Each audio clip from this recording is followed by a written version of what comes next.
भक्तों को हर हर महादेव। आप सुन रहे हैं हमारी संस्कृति से श्रावण मास महात्म्य कथा अध्याय 8 बुधवार और बृहस्पतिवार व्रत की कथा।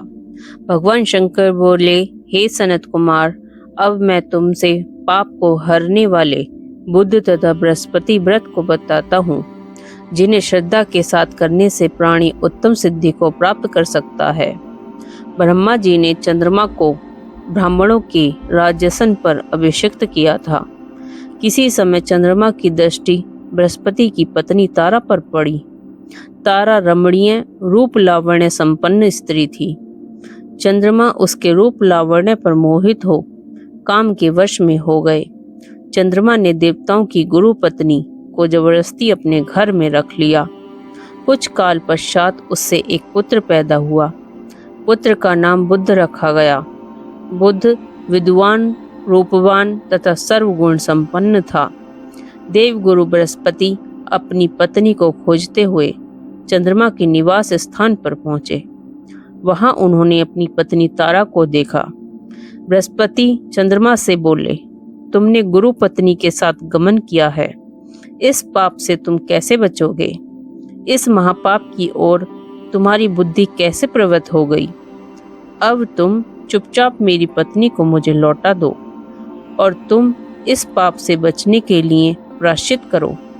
यदि तुम ऐसा नहीं करते हो तो मैं तुम्हारी शिकायत इंद्र से करूंगा।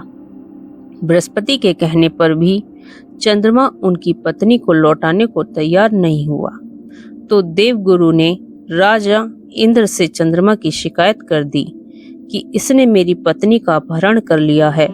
हे इंद्र, आप देवराज हैं, आप चंद्रमा से कहकर मेरी पत्नी मुझे वापस दिलवाएं। ऐसा ना करने पर चंद्रमा ने जो पाप किया है वह आपको लगेगा, क्योंकि राज्य का पाप शास्त्र के अनुसार राजा को ही भोगना पड़ता है।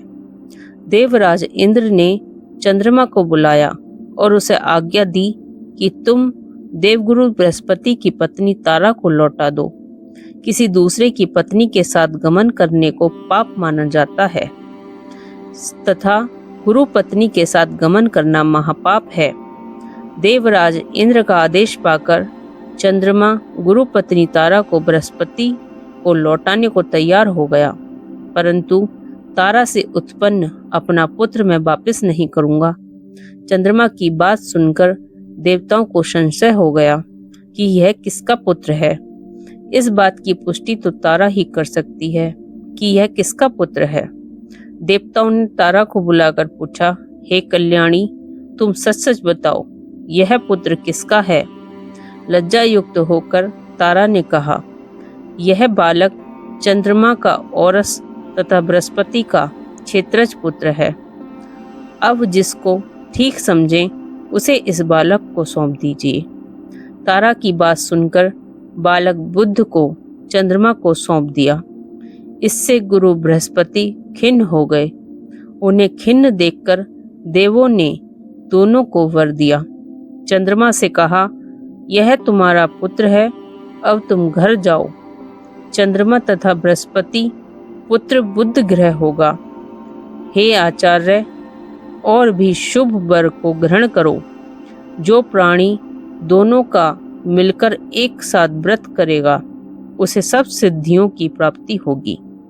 भगवान शिव ने प्रिय मास श्रवण में जो लोग बुध और गुरु के दिन अर्चना करेंगे उनके खजाने भरेंगे तथा उनका क्षय नहीं होगा।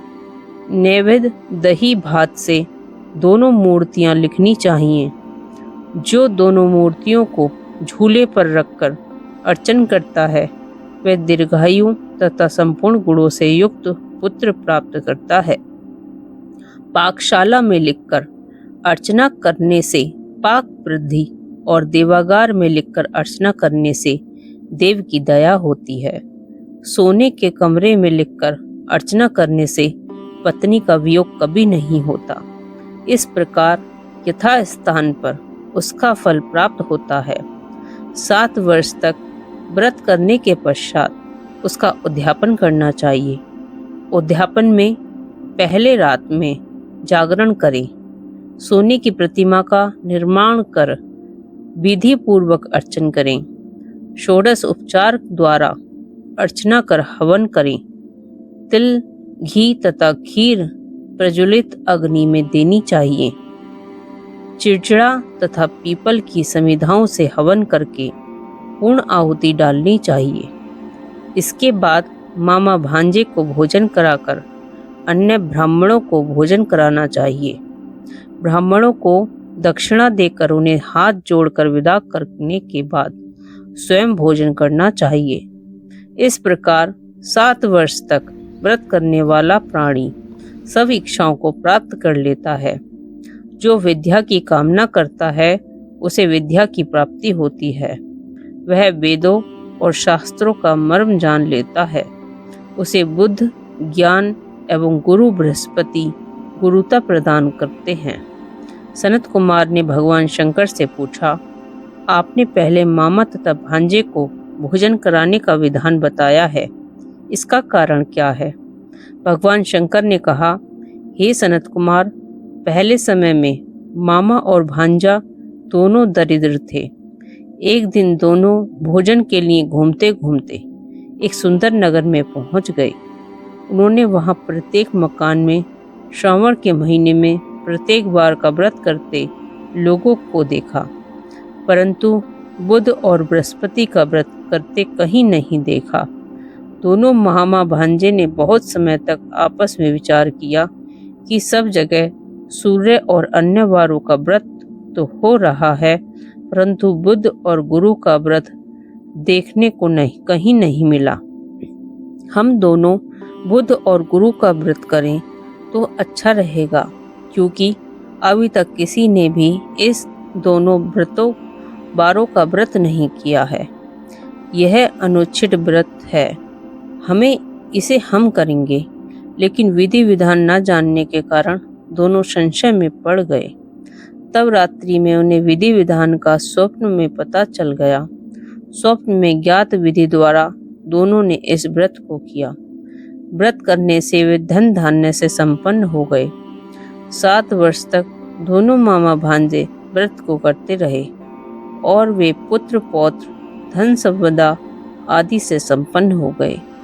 बुद्ध और गुरु ने प्रत्यक्ष दर्शन देकर उन दोनों को वर दिया कि आप लोगों ने हमारे व्रत का सुविचार किया। आज से जो भी इस व्रत को करेगा और मामा भांजे को पहले भोजन कराएगा, वह उत्तम सिद्धियों को प्राप्त करेगा। इस प्रकार श्री स्कंद पुराण के अंतर्गत ईश्वर सनत कुमार संवाद में श्रावण मास महात्म्य में बुधवार और बृहस्पतिवार व्रत की कथा नामक 8वां अध्याय पूर्ण हुआ। बोलिए शंकर भगवान की जय, पार्वती माता की जय, बृहस्पति देव की जय, बुद्ध देव की जय। हर हर महादेव। कहते हैं जिससे कथा सुनते हैं उसको दक्षिणा प्रदान करते हैं। आप दक्षिणा स्वरूप हमारे इस चैनल को सब्सक्राइब करें और कथा को लाइक करके आगे शेयर करें। आगे की कथाओं को सुनने के लिए हमारे इस चैनल से जुड़े रहें। तब तक के लिए राधे राधे।